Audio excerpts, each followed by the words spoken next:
Continuando então a nossa imersão bíblica na Epístola de Paulo aos Gálatas, nós vamos ver agora a 7ª lição, página 18 da apostila, o perfil dos judaizantes e a cultura do Evangelho.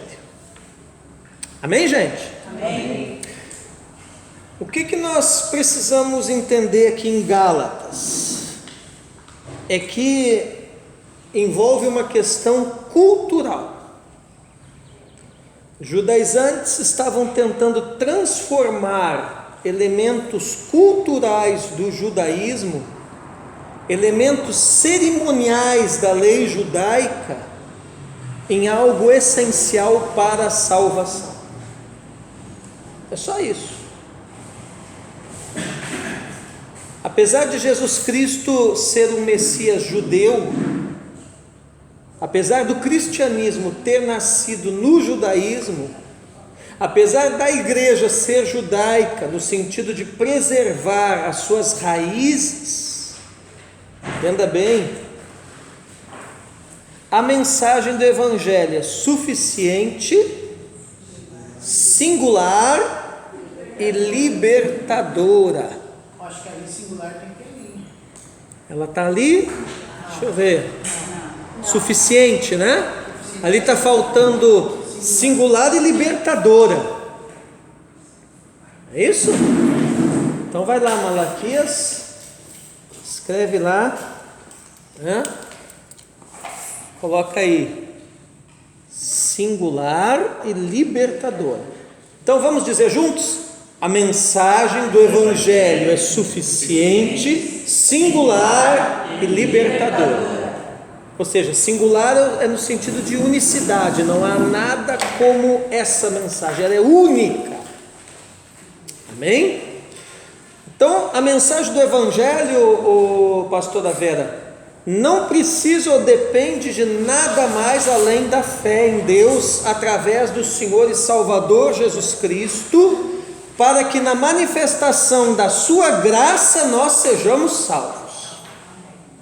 A maior prova disso é que judeus também precisam se arrepender dos pecados e aceitar Jesus Cristo como Salvador para serem salvos. Não sei se você já parou para pensar nisso, né? Mas como é que é a salvação do judeu? Olha, é igualzinho a nossa. Ele também tem que arrepender dos pecados, aceitar Jesus como Salvador para ser salvo, senão não é. Qual o perfil dos judaizantes? Vamos traçar um perfil aqui. Pregavam um falso evangelho baseado nas obras da lei para a salvação. Pervertem ou invertem o evangelho autêntico. Praticam obras da carne. O que é obras da carne mesmo, que a gente viu na lição anterior? Qualquer coisa que alguém faz para, junto com a mensagem do Evangelho, ser salvo.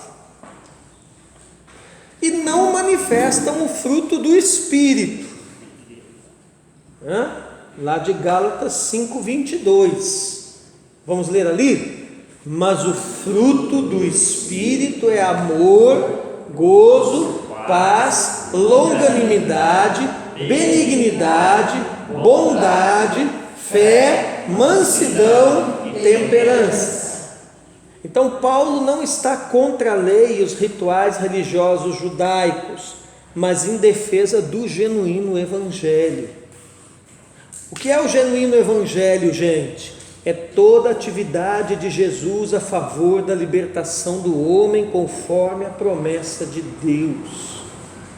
Lembra de Lucas 4, 18 e 19? Vamos ler juntos? O Espírito do Senhor é sobre mim, pois que me ungiu para evangelizar os pobres, enviou-me a curar os quebrantados do coração, a apregoar liberdade aos cativos, a dar vista aos cegos, a pôr em liberdade os oprimidos, a anunciar o ano aceitável do Senhor. Amém? Então o genuíno evangelho, Adonis, ele não muda. Não tem um outro evangelho. Pastor, só o que é o ano aceitável do Senhor? o tempo, né? Aqui é no sentido de tempo, o tempo propício, né? Proclamar, anunciar o tempo propício do Senhor, para a salvação do Senhor aos homens. Amém? Bom, então, como eu estava dizendo, não tem, né? Genuíno evangelho não muda, viu, Rafael? Não tem um outro evangelho, tem só um evangelho, e nesse um evangelho, Jesus Cristo é a substância da revelação. Está entendendo aí, Angélica? Hein? A única maneira de ser um bom discípulo na igreja é sendo um bom adepto do evangelho. A melhor maneira de servir a igreja é crer no evangelho e pregá-lo. Amém? O que os judaizantes geravam? Qual era o problema que eles geravam? Eles alteravam o evangelho. E aí eles perturbavam a igreja. Eles criavam confusão na igreja. Você conhece gente assim? Eles criavam confusão, né, pastor? Eles criavam confusão na igreja quando eles saíam da simplicidade do evangelho. Toda vez que sair da simplicidade do evangelho, meu irmão, não tem como ser diferente, vai dar confusão na igreja. Amém? Toda vez que alterar o evangelho, vai perturbar a igreja. Tá? Então nós temos que ter um discernimento. Porque aí você pergunta assim, tá, mas como é que fica o novo de Deus, por exemplo? Todos nós cremos que Deus é um Deus de coisas novas. Então nós temos que ter discernimento, nós temos que saber discernir o que é o novo de Deus, que no fundo não é novo, né? No fundo é uma ênfase renovada que o Espírito Santo vai dando a antigas verdades, por isso então é fundamentado nas Escrituras. Nós temos que saber discernir o que é isso e o que não passa de simples modismo passageiro da igreja. O novo de Deus, na verdade, são ênfases novas que o Espírito Santo dá a antigas doutrinas. Vocês já perceberam que de tempos em tempos tem determinadas doutrinas que parece que entram em evidência? Daqui a pouco aquilo parece que para um pouco de falar e entra outra coisa, isso é o novo de Deus, isso é uma coisa, isso não é perverter o evangelho. Agora, quando tem os modismos, aí nós temos que tomar cuidado, porque o modismo, ele vai perverter o evangelho e perturbar a igreja. Super graça. Coisas do tipo. Então tudo que é modismo vai trazer confusão. Para um pouco, vocês são os mais inteligentes de Paranaguá, com toda certeza. E sendo assim, vocês não precisam fazer muito esforço para entender do que eu estou falando. Para um pouco para pensar em quanta confusão você já viu por aí de igreja. Se você for analisar a causa, lá no fundo, vai ter uma invencionice de moda aí. Então, o que é a simplicidade do evangelho? Da qual nós nunca devemos nos afastar, né? A simplicidade do evangelho é somente Jesus. É entender que Jesus é tudo que a igreja precisa. Que Jesus é suficiente. Único e suficiente. Oi? Como diz o próprio versículo, único e suficiente.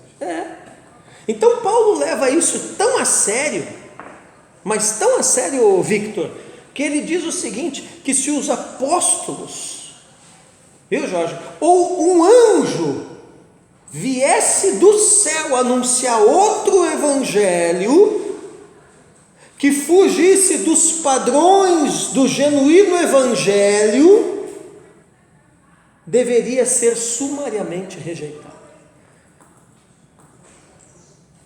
Ou seja, Mesmo que venha um anjo do céu, meu irmão, se inventou moda, rejeita.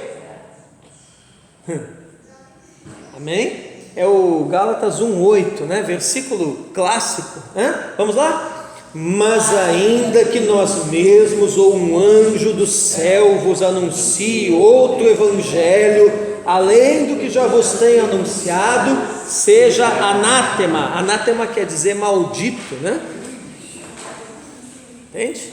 Então, meu irmão, cuidado, que o modismo na igreja não é bênção, não, ele é uma maldição. Ele perturba a igreja, ele perverte o evangelho. Só tenha discernimento, não confunda o novo de Deus com o modismo. Teve um dia que eu li esse versículo aqui, estava lendo no Carta de Gálatas, e li esse versículo aqui, e me ocorreu uma coisa.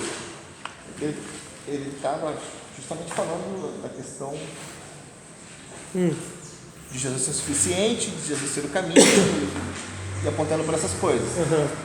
Como eu estava lendo o capítulo, enfim, o livro de Gálatas inteiro, quando cheguei nessa passagem aqui, eu pensei na seguinte forma: não somente na questão de abordar uma outra temática que não seja Jesus e a nova aliança, que é não por merecimento, mas pela graça, ser anátema, mas me ocorreu num momento ali que me deu até um certo temor, é que parece que toda pregação que não revelar Jesus, não importa se é em Gênesis, se é em Números, que você trouxer qualquer coisa que você for pregar, mesmo que seja Bíblia, e não revelar Jesus nessa característica de suficiência, de graça, parece que cabe assim como se um aspecto meio anátema. Mas aí você está forçando o versículo, porque lembra do contexto? Isso aqui está escrito num contexto para as igrejas da Galácia, devido ao problema que os judaizantes estavam trazendo. Então esse outro evangelho, que na verdade não é outro, mas é a perversão do verdadeiro evangelho, é um problema que os judaizantes estão trazendo. Eles estão trazendo um outro evangelho, que é uma invenção de moda, que eles dizem que é o autêntico evangelho de Jerusalém, mas não é. E nesse lance aí eles estão dizendo que para ser salvo não é só aceitar Jesus como Senhor e Salvador, tem que circuncidar e obedecer toda a lei. Entende? E isso estava perturbando as igrejas da Galácia. Então não era um novo de Deus, não era uma nova ênfase, né, de antigas doutrinas, né? Era uma coisa, uma confusão, uma distorção, um modismo, e isso então estava trazendo maldição e não bênção, nesse sentido aí. Mas assim, pregue o que for e aonde for na Escritura, talvez não diretamente, mas sempre indiretamente vai revelar Jesus. Entende? Se você seguir os princípios de interpretação bíblica ali e fizer as interpretações corretas do texto, fatalmente manifestará na pessoa do Messias. Fatalmente. De Gênesis a Apocalipse. Ok? Muito bem. Então, mas eu quero chamar a atenção aqui para o anjo, né? Ainda que nós mesmos, ou um anjo. Por que Paulo fala de anjo? Porque no judaísmo, a mensagem que um anjo trazia era considerada mais respeitada. Direto do céu, né? Isso, não tem. O anjo é punk, entendeu? Anjo, né? Então para o judeu é assim: anjo trouxe, o anjo falou, né? Então, mas Paulo vai dizer assim, que a igreja não deve aceitar nada, nem ninguém que venha falar que Jesus não é suficiente para a nossa salvação, nem que seja anjo. Amém? Então, não existe, gente, um evangelho gentil e um evangelho judeu. Não existe isso, tem um único evangelho. E este único evangelho pode ter aplicações diferentes. Então o que está em jogo aqui não é o evangelho, mas é o tipo de público para quem se prega. Deu para entender? Apesar do evangelho ser único, as pessoas são diferentes. Sublinhe isso até, né? Apesar do evangelho ser único, as pessoas são diferentes. Então, a mensagem única do evangelho vai ter diferentes aplicações, não é verdade? Amém? A mensagem única do evangelho, né, pastor Marcos? A mensagem é uma, mas as aplicações são várias, porque as pessoas são diferentes. Ou seja, a aplicação que a única mensagem do evangelho tinha para os irmãos de origem judaica era uma. A aplicação que a mensagem única do evangelho tinha para os irmãos de origem gentílica era outra. E Paulo está mostrando isso aqui, dizendo: ó, vocês não estão entendendo. Os judaizantes não estavam entendendo isso daí. Amém? Olha só, outra coisa aqui, né? As 4 questões fundamentais em Gálatas que eu estou falando. Então, primeiro, não existe um evangelho gentil e um evangelho judeu, tem só um. Segundo, esse evangelho único tem diferentes aplicações. Terceira questão fundamental em Gálatas: devemos manter comunhão com todos os cristãos verdadeiros. Amém? Quarta questão fundamental em Gálatas: não devemos abrir mão de nenhum ponto do evangelho que seja fundamental. Amém? Então, Gálatas 2, do 1 ao 10, vai mostrar uma coisa muito importante para os dias de hoje. É nós cultivarmos uma cultura do evangelho. Mais do que nunca, pastora Viviane, a igreja precisa aprender a cultivar uma cultura do evangelho. Vocês já viram que a gente tem cultura de tudo quanto é coisa na igreja? Muitas vezes menos do evangelho, né? Então, os judaizantes, que também são chamados aqui em Gálatas 2,4 de falsos irmãos, né? Para os judaizantes, também chamados de falsos irmãos em Gálatas 2,4, para alguém se tornar cristão, tinha que se circuncidar e abraçar o sistema da lei. Você lembra do slogan deles? Em Atos 15, verso 1? Ali, ó, vamos juntos. Se não vos circuncidardes segundo o costume de Moisés, não podeis ser salvos. Era isso que eles pregavam. É importante esclarecer também que essas expressões aqui, ó, evangelho da incircuncisão, que a gente leu lá, lembra? Evangelho da circuncisão, né? Gálatas 2,7. Isso não está falando de 2 evangelhos, mas está mostrando sim que Deus está operando pela mensagem do genuíno evangelho de ambos os lados, do lado da circuncisão, dos crentes de origem judaica, a ala representada ali por Pedro, e do lado da incircuncisão, os crentes de origem gentílica, a ala ali representada por Paulo. Amém? Está entendendo, Elaine? Então ali Gálatas 2,7, vamos ler. Antes, pelo contrário, quando viram que o evangelho da incircuncisão me estava confiado, como a Pedro o da circuncisão. Então é um evangelho só, mas com aplicações diferentes, a pessoas diferentes, e aqui com emissários diferentes. Pedro, Beriana, Pedro era o emissário para os irmãos de origem judaica da circuncisão.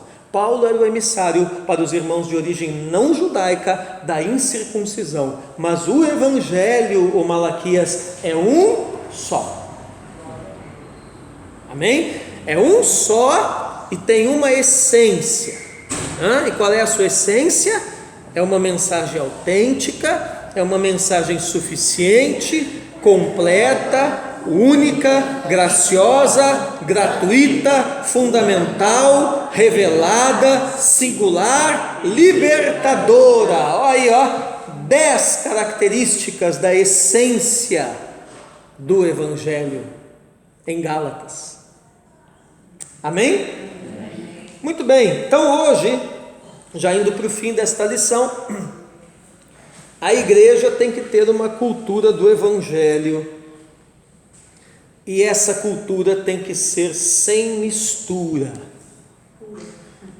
Você já viu quanto evangelho tem por aí misturado com misticismo, com paganismo, com gnosticismo, com tudo quanto é coisa, né?